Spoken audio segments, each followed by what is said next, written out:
오늘은 온유한 심령으로라는 제목으로 말씀을 나누려고 합니다. 갈라디아 성경을 계속 살펴보고 있는데 갈라디아 교회는 지금 위기를 경험하고 있습니다. 재정적인 어려움도 어려운 건데 조직에 어려움이 생기고 관계에 어려움이 생겨도 어려운 건데 교회가 당하는 최악의 위기는 그런 것들이 아니에요.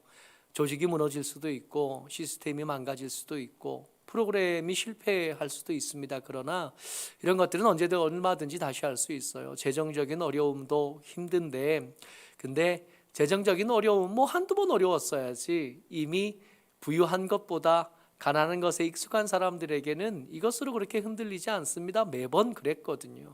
진짜 어려움은 딴 데 있습니다. 교회의 진짜 어려움은 복음이 흔들렸을 때예요.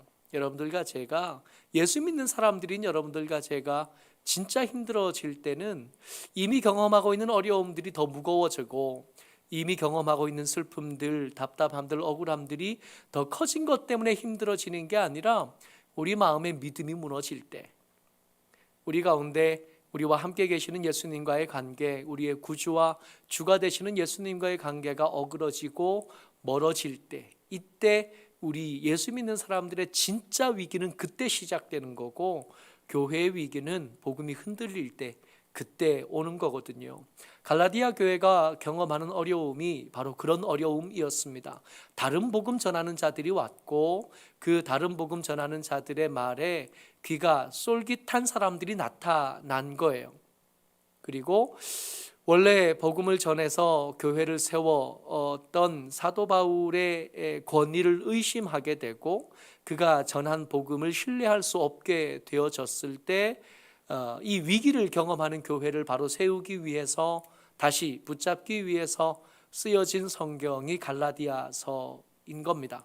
여러 가지 이야기들을 많이 해왔는데 그런 중에 이제 위기를 당한 이 교회를 위한 구체적인 처방이 제시가 돼요. 오늘 우리가 읽은 말씀에 이 구체적인 처방이 주어지는데 6장 1절입니다. 상반절 위에 절만 반만 제가 써놨어요.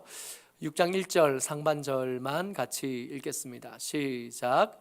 형제들아, 사람이 만일 무슨 범죄한 일이 드러나거든 신령한 너희는 여기까지만요. 사도 바울이 이제 교회를 위한 구체적인 처방을 내리는데 그 처방이 된 것은 다른 것이 아니라 신령한 너희가 처방인 거예요. 사람이 처방입니다. 갑자기 내려주신 하나님의 기적이 처방이 아니었다는 것에 주목할 필요가 있어요. 갑자기 특별한 기적이 일어나고 갑자기 특별한 이적이 일어난다고 해서 흔들린 복음이 바로 서는 법은 없습니다. 그거 아니래요. 지금 사도 바울이 흔들린 교회를 위해서 힘을 북돋워서 교회를 바로잡고 싶은데 그 바로잡기 위해서 제일 먼저 주목한 것이 누구냐 하면 신령한 너희입니다. 신령한 너희 누구냐 하면 우리 지난주에 말씀을 나눌 때 신령한 너희가 누군 줄 알아야 이 사람들 세워낼 거 아니에요. 신령한 사람들이 누구냐 하면 신령한 너희가 누구냐 하면 우리 지난주에 나눴던 말씀 중에 5장 25절 26절 이어서 나왔던 사람들인 겁니다. 같이 읽어요. 25절과 26절입니다. 시작. 만일 우리가 성령으로 살면 또 성령으로 행할지니 헛된 영광을 구하여 서로 노엽게 하거나 서로 투기하지 말지니라. 지난주에 우리가 무슨 말씀을 나눴냐 하면 성령의 열매가 있다 그랬어요. 성령의 9가지 열매, 우리가 익숙하게 아는 그 9가지 열매가 있고 그것의 대표가 사랑이라 그랬잖아요. 사랑이 공통분모다. 사랑 안에 다른 것들 희락, 화평, 오래 참음, 자비, 양성, 충성, 온유, 절제 그것들이 다 사랑 안에 이렇게 쌓여지는, 마치 귤처럼 귤 까면 한쪽만 들어있는 게 아니라 여러 쪽이 들어있잖아요. 성령의 열매, 사랑이란 열매를 까면 그 안에 희락도 있고 화평도 있고 오래 참음도 있고 자비, 양성, 충성, 온유, 절제 그 안에 다 들어있는 거죠. 사랑으로 이렇게 묶어지는 성령의 열매. 근데 성령의 열매만 있는 게 아니라 뭐도 있다고요? 육체의 소욕도 있다고요. 우리 가운데 악한 것들의 시도, 악한 것들을 향한 욕구들이 우리 가운데 있는데 이 두 가지가 우리 가운데서 줄다리기 한다고요. 줄다리기 하는데 어떻게 하면 이 줄다리기를 이길 수 있겠나? 복잡하게 생각할 것 아니라 신학적인 깊은 탐구가 필요한 게 아니라 성령으로 살기를 시작하라 하는 것으로 지난주에 말씀을 마무리를 맺었습니다. 오래 생각할 필요가 있는 게 아니라 한번 순종해 볼 필요가 있다고. 하나님의 말씀이 살았고 운동력 있다는 걸 진짜로 한번 체험해 볼 필요가 있다고. 우리가 사랑하기를 시작하면 사랑이 도저히 안 될 것 같은데 사랑이 되기도 한다고. 이걸 다 이해는 못했지만 하나님이 말씀하신 것에 한 절 붙잡고 사랑하라 그러셨으니까, 기뻐하라 그러셨으니까, 따뜻한 마음으로 착한 마음으로 살아보라 그랬으니까, 오래 참아보라 그랬으니까, 충성스러워 보라 그랬으니까, 좀 절제해보라 그랬으니까 그 말씀 붙잡고 한번 해보자 그랬어요. 그러면 이 말씀이 그저 하신 실험실에 혹은 연구실에 있는 말씀이 아니라 우리 삶의 현장에서 실제적으로 역사를 만들어내는 말씀이라는 걸 알게 될 거다 하는 얘기를 했습니다. 신령한 너희가 누구냐고요? 이렇게 순종해보기로 결정한 사람들이 신령한 너희가 되는 거예요. 그러니까 이 신령한 너희라 그럴 때 교회를 위한 대책이라 그랬잖아요.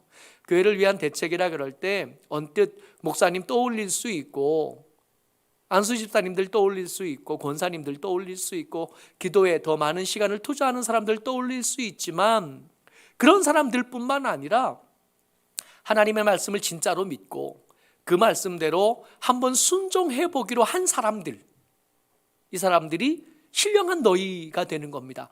교회를 위한 대책 말이에요. 돈 많은 어떤 사람들이 아니라고요.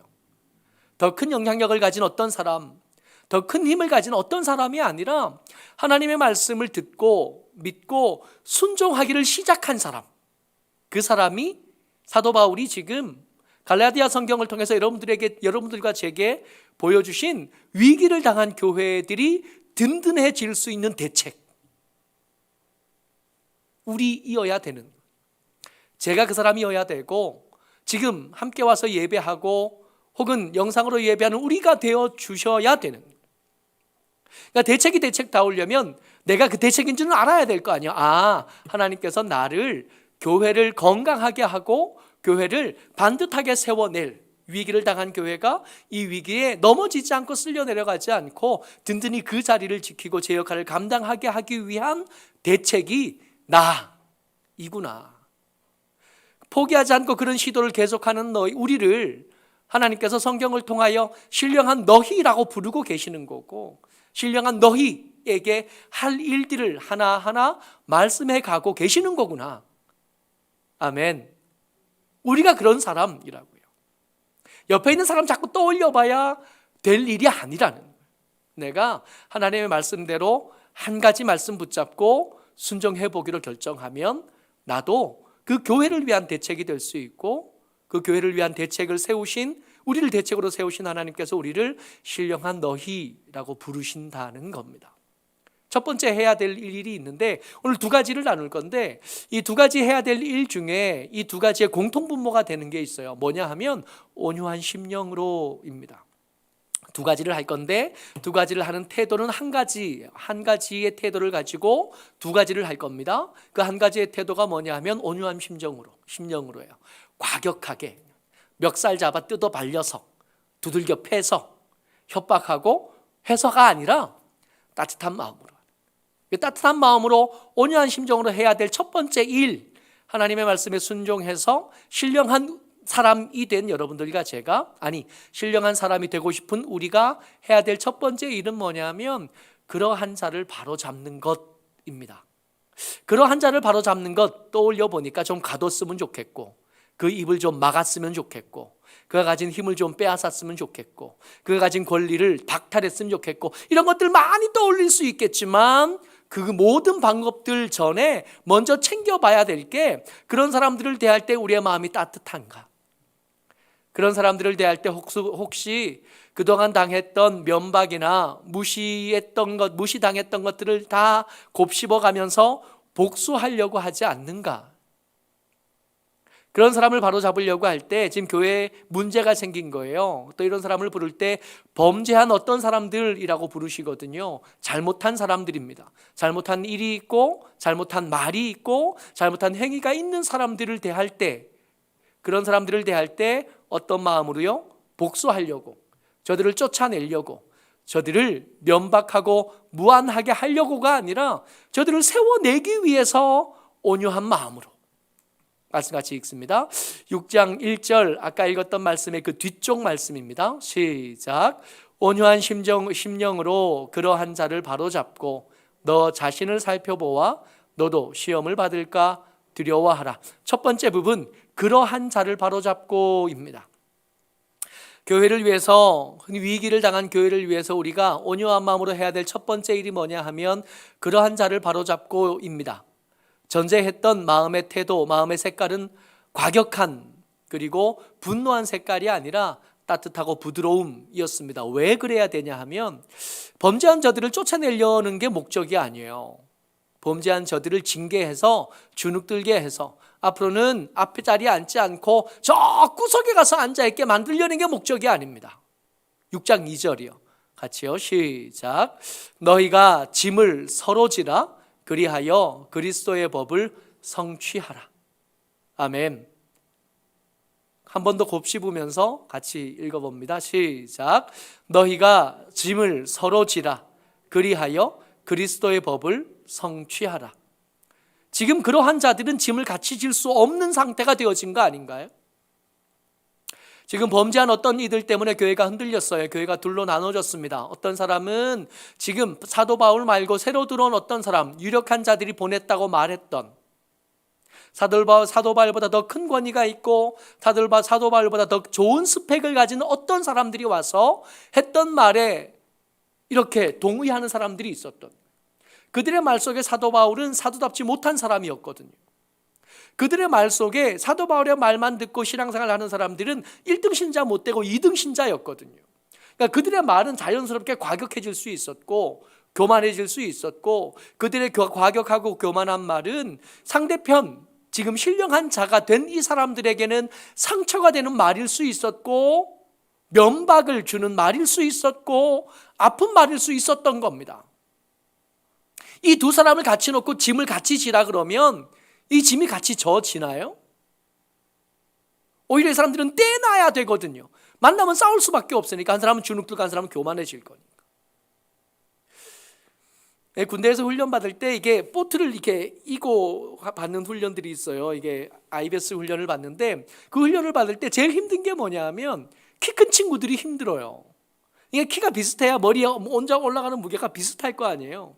근데 키 큰 친구는 이렇게 높이서 드니까 지가 더 무거운 거야. 키 작은 친구는 그 옆에 달려가지고 또 미안해요. 이게 달랑달랑 매달려 있어야 되는데. 고참들은 뒤에 서거든요. 이게 보트의 손잡이가 6개가 달렸는데 이 첫 번째 손잡이가 이게 보트의 길이의 3분의 1 해가지고 중간 이렇게 딱 맞춰서 달렸으면 좋을 텐데 첫 번째 손잡이가 중간쯤 달렸어요. 중간쯤부터 하나, 둘, 3개가 달린 거예요. 앞에 든 사람은 무거워요. 이만큼 더 많이 들어야 되니까.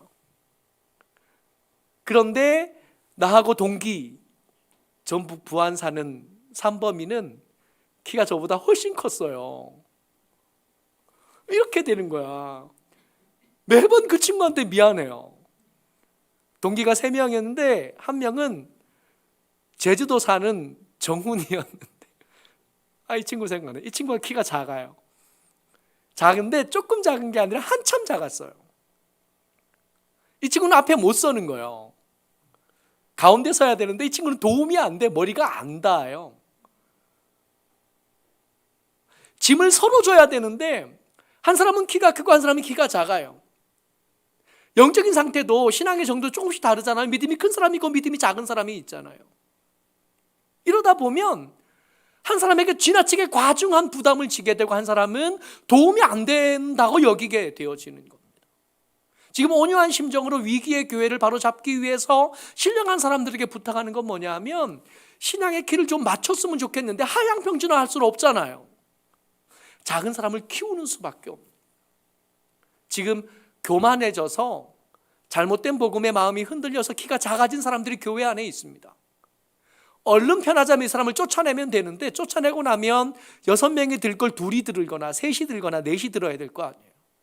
하나님의 법도 아니고 하나님의 뜻도 아니고 하나님의 계획하신 바도 아니라 키워내는 거예요. 따뜻한 마음으로 키워내는. 저들이 했던 과격한 말들을 후회할 수 있도록, 말들을 바꿀 수 있도록, 저들이 했던 잘못된 행동들을 바꿀 수 있도록 위에서 기도해주고 따뜻하게 해주고 손잡아주고 포기하지 않아주고, 그래서 키를 키워주는 거예요. 그게 저도 살고 나도 사는 방법이에요. 여기서 중요한 거 3절 같이 읽습니다. 시작. 만일 누가 아무것도 되지 못하고 된 줄로 생각하면 스스로 속임이라. 지금 유력한 자들에게서 왔다는 어떤 사람들의 말에 호도된 사람들의 특징이 어떠냐 하면 교만해요. 저들에게 알려줘야 됩니다. 니들이 지금 교만해서 그런데 계속 거기 있으면 안 돼. 여러분, 신앙이라는 게, 신앙이 깊어지고 예수님의 사랑이 얼마나 큰지 높은지 얼마나 긴지 알고 나면 자연스럽게 어떤 반응이 되어지냐면, 아, 이 신앙이 내가 노력한 만큼 되어진 게 아니라 하나님의 은혜만큼 내게 주어진 거구나, 이거 알게 되는 거잖아요. 예수 잘 믿게 되어지면 그 믿음이 높아지게 되면 자연스럽게 우리의 삶의 태도, 우리의 표정은 겸손해지고 낮아지게 되는 거잖아요. 근데 이렇게 낮아지는 순간에 어느 순간인가 보면 좀 된 듯하고 좀 선 듯하고 좀 이렇게 바로 세워진 듯해서 뭐 이게 교만해질 때가 와요. 오더라고요. 그게 성경 안 읽다가 읽기 시작하고 잘 모르다가 좀 알게 되고, 그럼 지난 참 몰랐던 때를 돌아보면서 아, 지금은 내가 좀 괜찮아진 거 할 것 같은 그런 때가 오더라고요. 그럴 때 그 위기를 잘 견딜 수 있는 대책이 어떻게 되냐 하면 겸손한 사람이 옆에서 그 사람을 붙잡아 주는 겁니다. 더 큰 믿음 가진 사람이 온유한 마음으로 그를 책망하기도 하고, 때로는 타이르기도 하고, 때로는 면박을 다해 경에 기분 나쁘지만 그럼에도 불구하고 포기하지 않고 그 손을 잡아주는 거예요. 그렇게 그 사람의 교만한 마음을 내려앉히고 부족했던 믿음이 다시 자라갈 수 있도록, 다시 건강하게 자라갈 수 있도록 옆에서 응원해주고 옆에서 도와주는 거죠. 첫 번째 우리가 나누고 있는 것은 그런 사람들을 바로잡는 건데, 바로잡을 때 착각하지 말아야 될 거, 바로잡겠다고 목을 꺾는 거 아니라는 거예요. 바로잡겠다고 쫓아내는 게 아니라는 거예요. 바로잡겠다고 저들을 치리하는 것뿐만 아니라 저들을 반듯하게 세워내기 위해서 따뜻한 마음으로 그들을 붙잡아주고 기다려주기도 하고 타이르기도 하고 하는 일들을 계속 해내는 겁니다. 그래야 저도 살고 나도 살고, 그래야 교회도 건강해지는 거예요.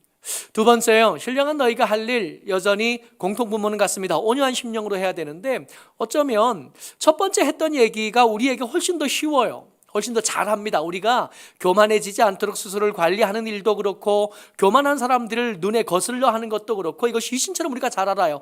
꽤 예수 믿고 그 기간들이 길어지면서 교만한 것들에 대한 두드러기가 우리 가운데 이미 있거든요. 그래서 첫 번째가 오히려 쉬운데 두 번째가 어렵습니다. 예수 잘 믿는 사람들이 이 두 번째에서 잘 넘어지고 함정에 쉽게 빠져요. 온유한 심정으로 하는데, 뭘 하냐 하면 자기 자신을 살펴봐 주는 겁니다. 다른 사람들에게는 따뜻하게 잘해주면서, 특히 믿음 좋은 예수 잘 믿는 어른들이 자기에게 그렇게 야박하게 굴을 때가 많아요. 다른 사람들에게는 얼마나 너그러운지 몰라요. 다른 사람들에게는 얼마나 너그럽고 부드럽고 따뜻하고 넉넉하고 잘 퍼지고 나누어져요. 근데 정작 자기한테는 얼마나 야박한지 몰라요. 자기한테는 얼마나 못되게 구는지 몰라요. 자기한테는 밥 한 끼, 옷 한 벌 사주는 것도 아까워해요. 예수 믿는 사람들, 믿음 있다 하는 사람은 어떤 사람들 중에 이런 사람들 참 많습니다. 우리 중에도 얼마든지 있어요. 다른 사람들에 비해서 자기 자신을 대할 때 자기 자신을 소중히 여기지 않는 사람들 때때로 만납니다. 1절 다시 한번 읽어요. 시작. 온유한 심령으로 그러한 자를 바로잡고 너 자신을 살펴보아 너도 시험을 받을까 두려워하라. 신령한 너희 스스로를 챙기는데 스스로를 챙길 때도 온유한 심령으로 해주라는, 스스로를 다스리고 스스로를 바라볼 때도 따뜻한 심령으로 좀 봐주고 좀 너그러운 심령으로 봐주라는 겁니다. 6장 4절 같이 읽어요. 시작. 각각 자기의 일을 살피라. 그리하면 자랑할 것이 자기에게는 있어도 남에게는 있지 아니하리니. 이 말씀이 좀 애매한데 자랑할 게 자기에게 있대요. 언뜻 보면 교만해지기 쉽지 않겠어요? 자랑할 게 내한테 있어요. 나한테 자랑할 게 가득해요. 다른 사람들은 자랑할 게 없어요. 그럼 교만해지는 거 아닌가요? 그런 얘기를 하는 게 아니라 지금 갈라디아 교회가 처한 상황이 좀 특별하잖아요. 지금 반대편에 선 사람들이 있는데 짐을 서로 질 수 없는, 나누어 질 수 없는 사람들이 생겼는데 그 사람들의 상태를 단적으로 표현하는 게 뭐라고요?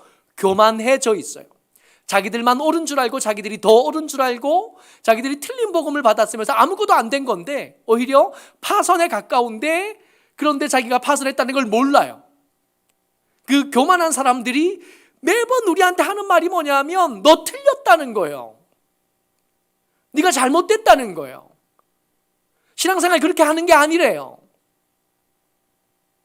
내가 맞는데, 내가 지금 잘 가고 있는데 오히려 지가 틀렸는데 지는 지가 틀렸는 줄 모르고 맨날 지적질을 하는데 그 지적질의 말에 내가 자유롭지 않은 거예요. 그러다 보니까 계속 주눅 들어있고 주눅 들어있는 내가 마음에 안 들어요. 그런 중에 온유한 심령으로 자기를 돌아보래요. 돌아보면 각각 자기의 일을 살피라. 그리하면 자랑할 것이 오히려 저들에게 있지 않고 너희들에게 있는 걸 알게 될 거라고. 다른 복음 아니라 원래 전해주신, 하나님께서 전해주신, 사도 바울을 통해서 전해주신 그 복음에 잘 붙어 있다는 걸 알게 될 거라고. 주눅 들지 말라고. 너한테 너무 야박하게 굴지 말라고. 교만도 문제지만 예수 믿는 사람들, 성숙하다 여겨지는 예수 믿는 사람들의 지나치게 주눅 들어있는 것도 믿음의 모습은 아닌 거예요. 둘 다 안 되는 거예요. 그래서 아까는 짐을 각각 지라 그랬잖아요. 그러니까 짐을 서로 지라 그랬잖아요. 같이 져야 되잖아요. 근데 자랑할 것이 너에게만 있는 것을 알게 될 거야. 너무 주눅 들어 있지 마. 말씀하시고는 6장 5절에 같이 읽습니다. 시작. 각각 자기의 짐을 질 것이라. 자기한테 좀 잘해주래요.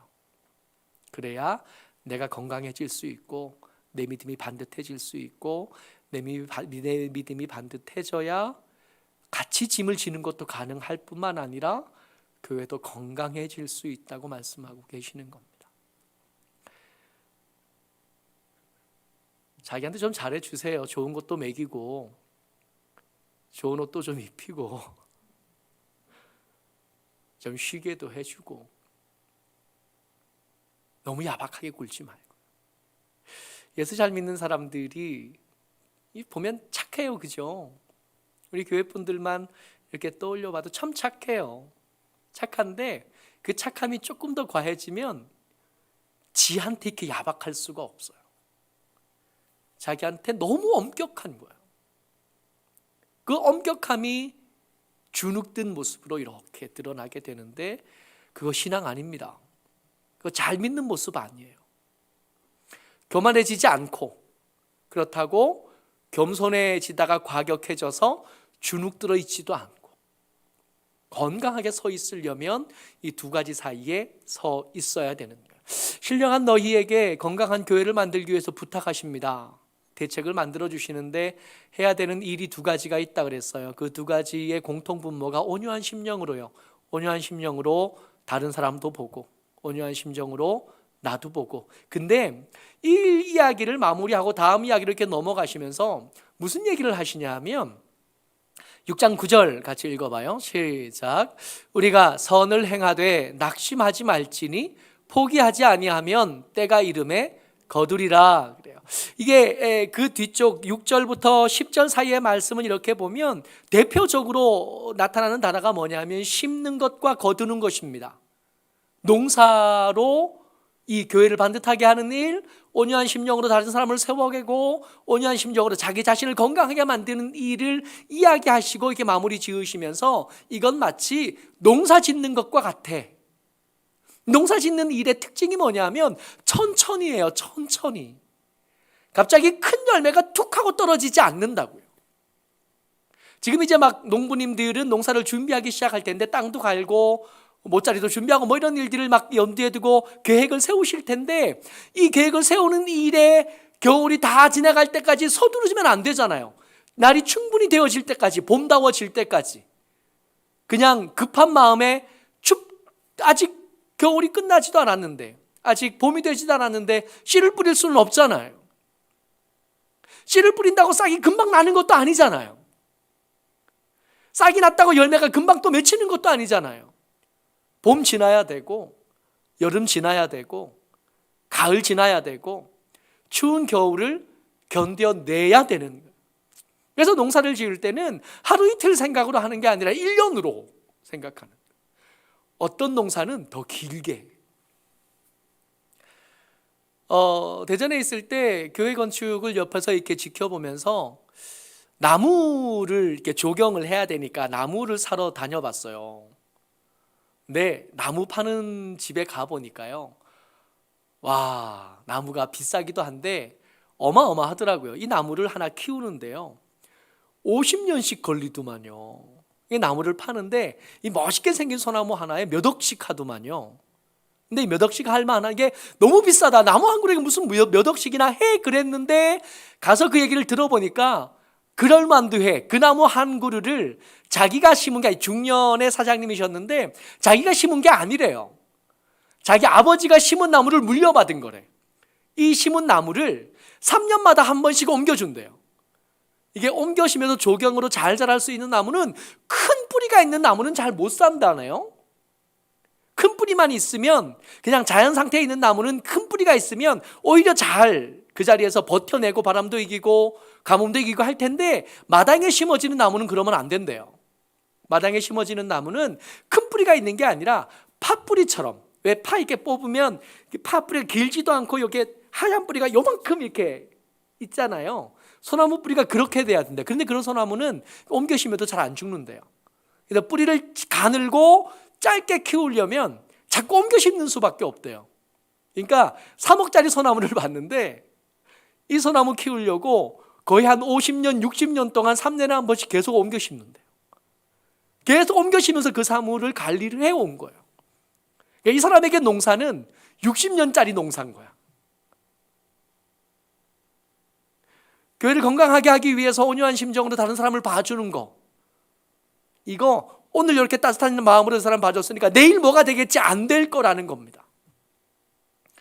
온유한 심정으로 나를 봐주고 나를 너그럽게 대하고 나를 건강한 나로 세워내는 일, 오늘 그거 한 번 했다고 내일 열매가 나타나지 않을 거라는 거예요. 이거는 심고 거두는 일이라. 때가 돼야 되고 때로는 뜨거운 여름을 지나야 되고 바람 부는 폭풍의 때를 지나야 되고 추운 겨울을 견뎌낸 다음에야 되어질 일이지 한 번 했다고 뭔가 열매가 나타날 일은 아니라는 거죠. 농사하는 심령으로, 농사하는 긴 시선으로, 긴 숨으로 우리 옆에 사람들을 봐주고 거울 속에 보이는 그 사람도 좀 봐주고, 그래야 나도 살고 그 사람도 살고 교회도 건강해지고. 우리같이 저처럼 성질 급한 사람들은 이런 말씀이 참 힘들어요. 오늘 뭔가 해서 내일 되면 좋잖아요. 열매가 금방 보이면 얼마나 좋아요. 근데 그런 거 아니랍니다. 믿음의 일, 신앙의 일은, 교회 일은 그렇게 하는 게 아니래요. 긴 숨으로 오늘을 견뎌내고 또 오늘 견뎌낸 그 삶의 일을 내일 계속해 가는 거예요. 겨울을 이렇게 버텨내고 봄을 맞이하고 여름을 지나 결실의 때로 이렇게 천천히 가는 거예요. 어스럭 저와 여러분들이 주의 은혜 가운데 건강한 하나님의 사람 그리고 건강한 공동체를 세우는 복된 사람들 되시기를 주의 이름으로 축복합니다. 아멘. 은혜가 많으신 아버지 하나님,